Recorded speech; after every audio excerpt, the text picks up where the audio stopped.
Israel এবং যুক্তরাষ্ট্রের কৌশলগত স্থাপনায় ইরান এমন সব নিখুঁত হামলা চালিয়েছে যা সামরিক বিশ্লেষকদের হতবাক করে দিয়েছে। একের পর এক নির্ভুল টার্গেট, সমন্বিত ড্রোন আক্রমণ আর কৌশলগত হামলার ধরন দেখে পশ্চিমারা প্রশ্ন করছে, ইরান রাতারাতি এত শক্তিশালী হয়ে উঠল কিভাবে? কিন্তু বাস্তবতা হল, ইরানের এই সক্ষমতার পেছনে রয়েছে একটি জটিল আন্তর্জাতিক নেটওয়ার্ক। একদিকে রাশিয়ার স্যাটেলাইট ও গোয়েন্দা তথ্য, ড্রোন যুদ্ধের অভিজ্ঞতা এবং অন্যদিকে চীনের প্রযুক্তি ও ড্রোনের সরঞ্জাম সরবরাহ মিলে এই গোপন নেটওয়ার্ক গড়ে উঠেছে। রাশিয়া আর চীন সক্রিয়ভাবে এই যুদ্ধে অংশগ্রহণ না করেও পরোক্ষভাবে ব্যাপক লাভবান হচ্ছে। ফলে এই সংঘাত এমন এক বৈশ্বিক প্রতিযোগিতায় পরিণত হয়েছে যেখানে প্রকৃত বিজয়ীরা যুদ্ধক্ষেত্রে না থেকেও যুদ্ধের ফলাফল নিয়ন্ত্রণ করছে। রাশিয়া ও চীন কিভাবে ইরানকে সহায়তা করছে এবং এই যুদ্ধ থেকে রাশিয়া ও চীন কিভাবে লাভবান হচ্ছে সে সম্পর্কে আলোচনা করা হবে। ইরান যুদ্ধে রাশিয়ার ভূমিকা সরাসরি দৃশ্যমান না হলেও ইরানের সামরিক কার্যক্রমের পেছনে মস্কোর গুরুত্বপূর্ণ প্রভাব রয়েছে। যুদ্ধক্ষেত্রে রাশিয়া এমন কিছু সহায়তা দিয়েছে যা একটি আধুনিক যুদ্ধের জন্য অত্যন্ত মূল্যবান। বিশেষ করে স্যাটেলাইট গোয়েন্দা তথ্যের ক্ষেত্রে রাশিয়ার অবদান সবচেয়ে বেশি। বিভিন্ন প্রতিবেদনে বলা হয়েছে, রাশিয়া ইরানকে মার্কিন যুদ্ধজাহাজ, বিমান এবং সামরিক ঘাঁটির অবস্থান সম্পর্কে নিখুঁত তথ্য সরবরাহ করেছে। এই তথ্যগুলো আসছে মূলত রাশিয়ার লিয়ানা নামের গুপ্তচর স্যাটেলাইট সিস্টেম থেকে, যা সমুদ্রের যুদ্ধজাহাজ ও সামরিক যান চলাচল শনাক্ত করার জন্য তৈরি হয়েছিল। ফলে ইরান শুধু আন্দাজের ওপর নির্ভর করে হামলা করছে না, বরং নির্দিষ্ট লক্ষ্যবস্তু চিহ্নিত করেই আঘাত হানতে পারছে। ইউক্রেনের প্রেসিডেন্টও দাবি করেছেন, রাশিয়ার স্যাটেলাইট মধ্যপ্রাচ্যের বিভিন্ন মার্কিন ঘাঁটির ছবি তুলে ইরানের কাছে সরবরাহ করছে। রাশিয়ার এই প্রযুক্তিগত সহায়তা ছাড়া ইরানের পাল্টা আক্রমণ এতটা জোরালো হতো না। রাশিয়ার সহায়তার আরেকটি গুরুত্বপূর্ণ দিক হল ড্রোন যুদ্ধের অভিজ্ঞতা ও কৌশল। ইউক্রেন যুদ্ধে দীর্ঘদিন ধরে ড্রোন ব্যবহার করে রাশিয়া যে অভিজ্ঞতা অর্জন করেছে তা সরাসরি ইরানের কাছে পৌঁছে দিয়েছে। ইরান যেভাবে হামলা করছে, বিশেষ করে প্রথমে ড্রোনের ঝাঁক পাছিয়ে মার্কিন বা ইসরায়েলি প্রতিরক্ষা ব্যবস্থা দুর্বল করে দিচ্ছে, তারপর নির্দিষ্ট লক্ষ্যবস্তুতে আঘাত হানছে, এটি অনেকটাই রাশিয়ার ব্যবহৃত কৌশলের প্রতিফলন। শুধু কৌশলই নয়, প্রযুক্তিগত দিক থেকেও রাশিয়া ইরানকে সহায়তা করছে।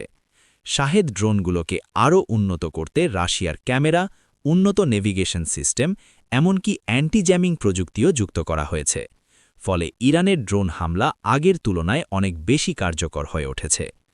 রাশিয়ার সহায়তা শুধু স্যাটেলাইট বা ড্রোনেই সীমাবদ্ধ নয়। বিভিন্ন সূত্র অনুযায়ী মস্কো ইরানকে নিয়মিত গোয়েন্দা তথ্য, সামরিক বিশেষজ্ঞ এবং অস্ত্রের গুরুত্বপূর্ণ উপাদান সরবরাহ করছে। এই সহায়তা যুদ্ধক্ষেত্রের পরিকল্পনা, প্রস্তুতি এবং বাস্তবায়নের প্রতিটি ধাপে প্রভাব ফেলছে। রাশিয়া ইরানকে সিগন্যাল ইন্টেলিজেন্স ও ইলেকট্রনিক গোয়েন্দা সক্ষমতাও দিচ্ছে, যা ব্যবহার করে মার্কিন লক্ষ্যবস্তুতে ইরানের হামলাগুলো আরও সমন্বিত এবং নির্ভুল হয়ে উঠছে। ইরানের সামরিক শক্তি ক্রমাগত উন্নত করার পেছনে চীনের সাপ্লাই চেন ব্যবস্থার দীর্ঘদিন থেকেই গুরুত্বপূর্ণ অবদান রয়েছে।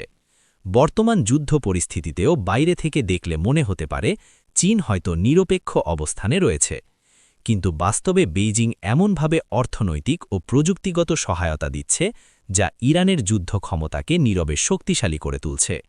এই পুরো ব্যবস্থাকে অনেক বিশ্লেষক অ্যাক্সিস অফ ইভেশন বা নিষেধাজ্ঞা এড়ানোর গোপন নেটওয়ার্ক হিসেবে বর্ণনা করেন। এটি এমন একটি নেটওয়ার্ক যেখানে চীন, রাশিয়া ও ইরান একসঙ্গে কাজ করে পশ্চিমা নিষেধাজ্ঞা এড়িয়ে চলে।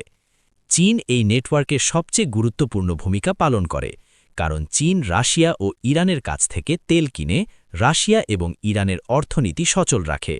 বিনিময়ে রাশিয়া এবং ইরান আবার সেই তেল বিক্রির টাকা দিয়ে চীনের কাছ থেকে উন্নত প্রযুক্তি এবং সরঞ্জাম কিনে। এইভাবে তারা পশ্চিমা নিষেধাজ্ঞার বাইরে গিয়ে একটি আলাদা অর্থনৈতিক ও প্রযুক্তিগত ব্যবস্থা গড়ে তুলেছে। বিশেষ করে ইরানের ড্রোন হামলার পেছনে চীনের ভূমিকা বেশ গুরুত্বপূর্ণ। ইরানের তৈরি শাহেদ ড্রোনগুলো সম্পূর্ণ দেশীয় কাঁচামালে তৈরি নয়। এসব ড্রোনের ভেতরকার অনেক গুরুত্বপূর্ণ যন্ত্রাংশ বিদেশ থেকে আসে, যার মধ্যে আছে electronic circuit, navigation system, battery এবং সেমিকন্ডাক্টর। এগুলোর সব যে চীনে উৎপাদিত হয় বিষয়টি তেমনও নয়। পশ্চিমা দেশে তৈরি হওয়া বেশ কিছু যন্ত্রাংশ চীনের বিভিন্ন কোম্পানির মাধ্যমে কিনে তারপর সেগুলো ইরানে পৌঁছে দেওয়া হয়। ফলে নিষেধাজ্ঞা থাকা সত্ত্বেও ইরান তার ড্রোন উৎপাদন চালিয়ে যেতে পারছে এবং নিয়মিত নতুন নতুন ড্রোন তৈরি করছে। চীনের বিভিন্ন শিল্প প্রতিষ্ঠান থেকে এমন কিছু উপাদান সরবরাহ করা হয় যা দিয়ে রকেট ফুয়েল, প্রোপাল্যান্ড এবং বিস্ফোরক তৈরি করা সম্ভব। এই উপাদানগুলো সরাসরি চীন থেকে ইরানে না গিয়ে বিভিন্ন দেশের মাধ্যমে ঘুরিয়ে পাঠানো হয় যাতে নিষেধাজ্ঞা এড়ানো যায়। চীন শুধু সামরিক রসদ আর যন্ত্রাংশই সরবরাহ করছে এমনও নয়, বরং drone, antiship cruise missile, surface to air মিসাইলের মতো বিভিন্ন ধরনের সামরিক প্রযুক্তিতেও সহায়তা দিচ্ছে। এই সহায়তা ইরানের আকাশ ও সমুদ্র প্রতিরক্ষা সক্ষমতাকে অনেক বেশি শক্তিশালী করেছে, যা যুদ্ধের সময় বেশ ভূমিকা রাখছে। চীনের আরেকটি গুরুত্বপূর্ণ সহায়তা হল স্যাটেলাইট নেভিগেশন প্রযুক্তি। চীনের বেইডু সিস্টেম ব্যবহার করে ইরান শত্রুকে বিভ্রান্ত করার জন্য ভুয়া সিগন্যাল তৈরি করে। সেই সাথে তারা নিজেদের সামরিক চলাচলও গোপন রাখতে পারছে। রাশিয়া ও চীনের সহায়তা একেবারেই নিঃস্বার্থও নয়, বরং এটি এমন এক গভীর পারস্পরিক স্বার্থের সমীকরণ যেখানে ইরানেরও বহু প্রতিদান আছে। ইউক্রেন যুদ্ধ শুরু হওয়ার পর মস্কো যখন পশ্চিমা নিষেধাজ্ঞার চাপে পড়েছিল, তখন ইরান রাশিয়াকে ড্রোন, গোলাবারুদ, কামানের শেল, আগ্নেয়াস্ত্র, স্বল্পপাল্লার ব্যালিস্টিক ক্ষেপণাস্ত্র, হেলমেট ও বডি আর্মার দিয়েছিল। 2022 সালে ইরান রাশিয়াকে তাদের শাহেদ কামিকাজি ড্রোন প্রযুক্তি, 600টি খোলা ড্রোন, 1300 ড্রোনের যন্ত্রাংশ এবং প্রশিক্ষণ ও প্রযুক্তিগত সহায়তা দিয়েছিল। রাশিয়া তখন শাহেদ ড্রোনের সাথে কমেটা বি নামের একটি রাশিয়ান স্যাটেলাইট নেভিগেশন মডিউল যুক্ত করে, যা জ্যামিং প্রতিরোধ করতে পারে। বর্তমানে ইরান রাশিয়াকে করা সেই উপকারেরই প্রতিদান পাচ্ছে। যুদ্ধের আগে রাশিয়ার খনিজ তেল থেকে আয়ের অবস্থা বেশ খারাপ ছিল। হরমোজ প্রণালীর উত্তেজনার কারণে তেলের দাম ব্যারেল প্রতি $100 উপরে উঠে গেছে, আর এই মূল্যবৃদ্ধি থেকে রাশিয়াই সবচেয়ে বেশি লাভবান হচ্ছে। সে কারণে অনেক বিশেষজ্ঞদের মতে রাশিয়া আসলে ইরানের পূর্ণ বিজয় চায় না। যতদিন এই যুদ্ধ টিকে থাকবে ততদিন রাশিয়া অর্থনৈতিকভাবে লাভবান হতে থাকবে। অন্যদিকে চীনের স্বার্থ আরও বড় এবং দীর্ঘমেয়াদী। ইরান চীনের জন্য শুধু একটি মিত্রই নয়, বরং একটি গুরুত্বপূর্ণ জ্বালানি সরবরাহকারী। দীর্ঘমেয়াদী চুক্তির মাধ্যমে চীন ইরান থেকে কম দামে বিপুল পরিমাণে তেল পাচ্ছে, যা চীনের অর্থনীতি চালাতে অনেক বড় ভূমিকা রাখছে। সেই সাথে চীন ও ইরান উভয়েই ডলার ব্যবহার না করেও তাদের বিকল্প অর্থনৈতিক ব্যবস্থায় লেনদেন চালিয়ে যেতে পারছে। এই যুদ্ধের কারণে তেলের বাজারে যে অস্থিরতা তৈরি হয়েছে সেটিও চীনের জন্য কৌশলগত সুযোগ এনে দিয়েছে, কারণ তারা আগে থেকেই বিপুল পরিমাণ ইরানি তেল সস্তায় কিনে মজুত করে রেখেছে।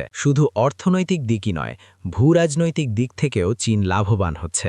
যুক্তরাষ্ট্র যখন মধ্যপ্রাচ্য নিয়ে ব্যস্ত, চীন তখন এশিয়া ও বৈশ্বিক বাণিজ্যে নিজেদের প্রভাব বাড়ানোর সুযোগ পাচ্ছে। সেই সাথে চীন যুক্তরাষ্ট্রের সামরিক কার্যক্রম গভীরভাবে পর্যবেক্ষণ করে তাদের ভবিষ্যৎ কৌশল আরও উন্নত করার সুযোগ পাচ্ছে, যাতে করে মধ্যপ্রাচ্যের যুদ্ধ আরও দীর্ঘায়িত হলে চীন যেন সুযোগ বুঝে তাইওয়ান দখল করে নেওয়ারও ঝুঁকি নিতে পারে। ইরানের